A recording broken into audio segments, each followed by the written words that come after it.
कई बार सीक्वल्स ऐसे आते हैं जो पहली मूवी की लेगेसी को भी गुड गोबर करके रख देते हैं, जैसे wonder woman 1984, Thor love and thunder, और इंडिया में आए तो 2.0 और लव आजकल 2 और सिंघम रिटर्न्स भी जोड़ सकते हो। लेकिन इन सीक्वल्स को हम घर की नालायक औलाद की तरह आज इग्नोर करेंगे और आज बात करेंगे उन सीक्वल्स के बारे में जो मूवीज की लेगेसी पे, फैंस की उम्मीदों पे और डायरेक्टर के नाम पे खरे उतरे हैं। और आई नो तुम लोग सोच रहे होगे कि काफी ओल्ड स्कूल वीडियो है, बहुत से लोगों ने एक्सप्लोर कर रखा है, बट ये बात तो है ना यार, ऐसा वीडियोस कोई बना ही नहीं रहा है आजकल, तो मैंने सोचा क्यों नहीं आज ओल्ड स्कूल ही ट्राई किया जाए। मतलब मेरी तरह कुछ और लोग भी होंगे ना जो इस तरह के वीडियोस देखना चाह रहे होंगे, और अगर तुम चाह रहे हो तो हाँ पूरा देखना वीडियो, क्योंकि बहुत मजा आने वाला है। जिसमें सबसे पहले आता है ब्लेड रनर 2049, जहां ये मूवी पहली मूवी से 25 साल बाद रिलीज हुई थी और इसने अपनी पहली मूवी के सारे एलिमेंट्स, सारे कैरेक्टर्स और सारी स्टोरी को बहुत ही अच्छे से एलिवेट किया और कनेक्ट किया। जहां पहली मूवी की थीम्स थी उसको तो इसने मेंटेन करके रखा ही सही, लेकिन कुछ नई चीजें भी इसने अपने अंदर ऐड करी और उसको बहुत ही अच्छे से प्रेजेंट करा। जहां इसमें सबसे बड़ा अपग्रेड था इसकी टेक्नोलॉजी, क्योंकि ब्लेड रनर जो 1995 में आई थी उसमें टेक्नोलॉजी का इश्यू दिखता है क्योंकि वो मूवी पुरानी है ऑफ कोर्स, बट यहाँ पर हमें जो टेक्नोलॉजी देखने को मिलती है, जो CGI था, जो जिस तरह का फ्यूचरिस्टिक वर्ल्ड इन्होंने दिखाया था, वो और भी ज़्यादा बिलीवेबल लगता है इस टेक्नोलॉजी के साथ में। जहाँ पहला पार्ट रिडली स्कॉट ने बनाया था, जो कि उन्होंने बहुत ही अच्छा बनाया था, उनका ओरिजिनल आइडिया था, लेकिन सीक्वल को बनाया गया डेनिस विलेन्यू द्वारा। और भाई विलेन्यू भाई, दिनेश भाई एकदम माल आदमी, ठीक है, मतलब माल पिक्चर बनाते हैं, आदमी तो ठीक है, पिक्चर माल बनाते हैं, और ये वाली भी माल ही बनाई थी। फिर उसके बाद आती है वो मूवी जो कि मैंने सीक्वल्स बोलते ही लोगों के दिमाग में आ गई होगी, बाहुबली 2, जहां ये 2 पार्टर मूवी पहली मूवी की कहानी को कंप्लीट करती है एंड या बहुत ही अच्छे से कंप्लीट करती है, जहां हमें पता चलता है कि कटप्पा ने बाहुबली को क्यों मारा और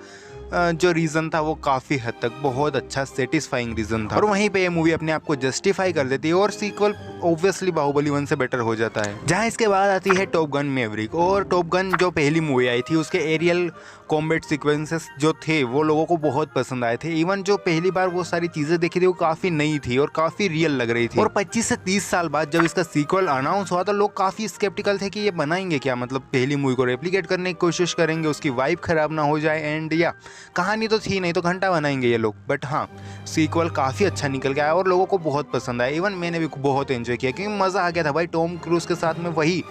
वाइब ये मूवी चेस कर रही थी जो मैं इस वीडियो के साथ चेस कर रहा हूँ, ओल्ड स्कूल। और चेस करते करते ये वाइब उसने नेल भी कर दी थी और वही लोगों को पसंद आ गई, क्योंकि लोगों को आजकल ज़िंदगी इतनी कॉम्प्लेक्स हो गई है कि लोगों को सादापन ज़्यादा पसंद आता है, और वही इस मूवी ने डिलीवर किया। इंडिया मूवी गॉट सक्सेसफुल और लोगों ने बहुत पसंद करा, जहाँ मुझे ये मूवी इसके पार्ट 1 से भी बहुत ज़्यादा पसंद आई थी। जहाँ फिर इसके बाद आती है द सुसाइड स्क्वाड, और तुम लोग यहाँ पर कंफ्यूज हो रहे होगे कि मैं कौन सी वाली की बात करूँ, तो ऑब्वियसली जो जेम्स गन ने बनाई थी सेकेंड वाली उसकी बात कर रहा हूँ। वो एक काइंड ऑफ स्पिरिचुअल सीक्वल था जहाँ पर कैरेक्टर्स सेम थे बट कहानी बिल्कुल भी कनेक्टेड नहीं थी, एंड या ये ऑब्वियसली बेटर था क्योंकि वो हग्गू था भाई 2015 वाला घंटा, वो को कहाँ से वो पिक्चर भी वो डिजर्व ही नहीं करती, उसको गाली बको, उसको तुम उसको निकाल दो भाई, उसको जात बाहर कर दो, मैं बोलता हूँ। बट हाँ खुद की भावनाओं को काबू में करे तो काफ़ी अच्छा सीक्वल था। जेम्स गन ने बहुत ही क्रिएटिव, मैं बोलता हूँ कि the suicide squad is the most creative super hero movie I have ever seen, क्योंकि बहुत ही ज़्यादा क्रिएटिविटी थी यार, खून से कौन अपना टाइटल कार्ड बनाता है, या डैम क्रिएटिविटी। फिर आती है मैड मैक्स फ्यूरी रोड, और मैड मैक्स फ्यूरी रोड जो अपनी पुरानी मैड मैक्स मूवीज़ थी उनका सीक्वल था और काइंड ऑफ रीबूट भी था, जो कि हाँ ये आया और उसने वही काम किया जो पुरानी मैड मैक्स मूवीज़ ने किया था, एक्शन को इंग्लिश तेरी बुआ जवान, एक्शन को रेवोल्यूशनराइज करना, ठीक है बोल दिया मैंने। जहाँ ये मूवी ना खाली बेटर सीक्वल नहीं थी, ये one of the best super hero movies में से एक आती है, जहाँ हमने यहाँ पर पीटर के इंटरनल स्ट्रगल्स देखे, MG का रबड़ी रोना और एम्पलीफाई हो गया, और साथ ही साथ स्पाइडरमैन बनने के साथ उसकी जो आइडेंटिटी मैनेज करना था वो हमने सीखा, उसके गिल्ट से उसको आगे बढ़ते हुए देखा, और साथ ही साथ कितनी चुप जाती है उसकी लाइफ, इसका विलन, इसके एक्शन सीक्वेंसेस और इसका जो थीम था कि हमें लाइफ में आगे बढ़ने के लिए कुछ सही चीज़ें करने के लिए सेक्रीफाइसेस करने पड़ते हैं, और यही लाइफ का सच है। इट इज़ भले इसको बुरा बोलो अच्छा बोलो जो भी बोल लो, बट हाँ यही ज़िंदगी का सच है, और हमें आगे बढ़ते रहने के लिए हमेशा सेक्रीफाइसेस करने पड़ते हैं। हमारे पास कभी कभी कोई चॉइसेस नहीं होती है, और लोग बोलते हैं कि सुपर हीरो मूवीज़ बच्चों की मूवीज़ होती हैं, गंडी है। जहाँ फिर आती है द डार्क नाइट, जो कि यहाँ पर हीथ लेजर का जोकर था, उसकी फ़िलोसॉफ़ी थी, उसकी फ़िलोसॉफ़ी बैटमैन की फ़िलोसॉफ़ी के साथ जो उसका टकराना था, फिर उसके साथ पूरा वो केओस था, जो गौतम में इतने सारे क्राइम होते हैं, इस मूवी के एक्शन सीक्वेंसेस, फिर इसके जो सीन्स लिखे गए थे, जो इसकी थीमेटिक मीनिंग थे, जो इतने सारे एपिक डायलॉग्स थे इसके अंदर, और सबसे ऊपर तो इसकी एंडिंग, जहाँ पर बैटमैन जोकर को नहीं हराता है, यहाँ पर हराते हैं गौतम के लोग, जो कि जोकर की जो आइडियोलॉजी थी कि सबके अंदर हरामी बना है, बस थोड़ा सा मौका तो दो उनको, फट्टे से निकल के आ जाएगा। लेकिन हाँ, गौतम के लोग भले निकल जाते हैं और वो नहीं निकालते अपने अंदर का हरामी बना, जिस वजह से जोकर हार जाता है और फिर बैटमैन वहीं पे जीत जाता है एंड आखिर में खुद को गुनहगार साबित करवा देता है, ताकि वो वहाँ पर जस्टिस पे से वहाँ के लोगों को भरोसा ना उठे। जहाँ हीथ लेजर का परफॉर्मेंस, नोलन का डायरेक्शन ने इस मूवी को बैटमैन बिगिंस से डेफिनेटली बहुत ज़्यादा बेटर बना दिया। फिर आती है द गॉडफादर पार्ट 2, जहाँ पर गॉडफादर पार्ट 1 के बाद गॉडफादर पार्ट 2 बहुत ही अच्छे से उसकी कहानी, उसकी थीम्स, उसके कैरेक्टर्स, और मतलब भाई ये पता है एपिक सीक्वल्स है, इनके बारे में बात करते हुए भी ऐसा लग रहा है कि मैं क्या ही बोल दूंगा जो लोगों को नहीं पता होगा। तो हाँ, ऑब्वियसली गॉडफादर पार्ट 2 एक मास्टरपीस से कम नहीं है, इवन एक मास्टरपीस है अपने आप में। जहाँ मूवीज़ की कभी भी बढ़ाई करनी होती है तो ये मूवीज़ अपने आप आ जाती हैं, फिल्म स्कूल्स में इनको पढ़ाया जाता है और इनकी लेगेसी बहुत ही बड़ी है। जहाँ इसके बाद आती है टर्मिनेटर 2, जहाँ टर्मिनेटर 1 एक काफ़ी थ्रिलर मूवी थी, जो कि छोटे बजट में छोटी मूवी बनाई गई थी, जहाँ सिर्फ आर्नोल्ड के ऊपर पैसा लगाया गया था उसके प्रोटीन के डब्बों के लिए, एंड वही आर्नोल्ड भैया इधर उधर घूम रहे थे, वो एक लड़की को मारना चाह रहे थे क्योंकि वो मिसोजिनिस्ट, नहीं, वो फ्यूचर में कहीं आगे जाके उसका बेटा वो कुछ करने वाला था, इन लोग गांड फाड़ने वाला था, तो वहाँ से फ्यूचर से उसको भेजा गया था एंड वो कर रहे थे वहाँ पर चीज़ें। बट टर्मिनेटर 2 को उसी जगह पर एक बहुत बड़ी एक्शन मूवी बना दिया गया, जहाँ जेम्स कैमरून ने भर के इसके अंदर एक्शन डाला हुआ था। एंड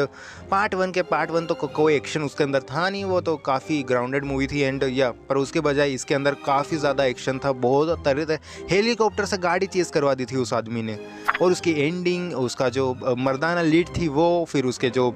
डिस्टोपियन सीक्वेंसेस जो मर्दाना औरत बीच बीच में इमेजिन करती रहती है, तो वो सारी चीज़ें मिलाकर इसको बहुत ही बेटर, बहुत ही बढ़िया तरीके से टर्मिनेटर 1 से अच्छा बना देती है। फिर आती है अपनी कैप्टन अमेरिका विंटर सोल्जर, जो कि पहली कैप्टन अमेरिका मूवी से तो डेफिनेटली विंटर सोल्जर बेटर ही थी, क्योंकि यहाँ पर पूरा जो टोन था कैप्टन अमेरिका मूवीज़ का उसको चेंज करके रख दिया था, उसको डार्क बना दिया था, उसको सीरियस बना दिया था काफ़ी ज़्यादा, और काफ़ी स्पाई, एस्पिनाज, थ्रिलर, ग्राउंडेड, इन सारी चीज़ों से भर दिया था रूसो ब्रदर्स ने, और इन सारी चीज़ों के चलते डेफिनेटली ये मूवी जो कैप्टन अमेरिका फर्स्ट एवेंजर थी उससे बहुत बेटर थी। फिर आती है Star Wars the Empire Strikes Back, पुरानी स्टार वॉर्स ट्रायोलॉजी में से, और ऑब्वियसली ये मूवी बेटर थी क्योंकि यहाँ पर वर्ल्ड बिल्डिंग और भी डिटेल्ड थी, टेक्नोलॉजी और भी बेटर हो गई थी, कैरेक्टर्स और भी ज़्यादा फ्लैश आउट हो गए थे, और साथ ही साथ बैटल सीक्वेंसेस और भी ज़्यादा थे, और खासकर वो ट्विस्ट जो इसको बेटर बनाता है। और हाँ, अगर तुमने नहीं देखी है तो अब क्या कर रहे हो यार अभी तक, ठीक है तो देख लो, मज़ा आएगा, मतलब बहुत ही अच्छा एक्सपीरियंस रहेगा। पुरानी स्टार वॉर्स ट्रायोलॉजी गोल्ड है, और ये सीक्वल उसके फर्स्ट पार्ट और थर्ड पार्ट दोनों से बेटर है। जहाँ पर इसके बाद में कुछ एनिमेटेड मूवीज़ और भी बच जाती हैं, जिसमें आती है श्रेक 2, कung fu पांडा 2 और How to Train Your Dragon 2, जहाँ ये सारी ही मूवीज़ वो काम बहुत ही अच्छे से करती है जो एक सीक्वल को करना चाहिए, जहाँ पार्ट 1 की स्टोरी को कंटिन्यू करना, पार्ट 1 की थीम्स को और भी ज़्यादा अच्छे से एक्सप्लोर करना, वर्ल्ड बिल्डिंग को एक्सपेंड करना, और कैरेक्टर्स को और भी ज़्यादा फ्लैश आउट, कैरेक्टर्स के अंदर डेप्थ ऐड करना, और ये मूवीज़ उन सारी ही चीज़ों में बहुत ही अच्छे से खरी उतरती हैं। और अगर आपने इनमें से कोई भी मूवी नहीं देखी है तो इसका मतलब आप घर के नालायक बैठे हो, I mean just joking, but ये देखिएगा, बहुत ही ज़्यादा मज़ा आएगा और एक अनफॉरगेटेबल एक्सपीरियंस मिलेगा। बाकी अगर वीडियो अच्छा लगा हो तो वीडियो को लाइक कर देना। मैंने सोचा कुछ ना कुछ ओल्ड स्कूल ट्राई किया जाए, तो अगर मैंने ट्राई किया और वो सक्सेसफुल हो गया हो तो वीडियो को लाइक कर देना, अपने दोस्तों के साथ शेयर कर देना एंड सब्सक्राइब कर देना, नहीं तो क्या ज़िंदगी भर बोनर नहीं आएगा।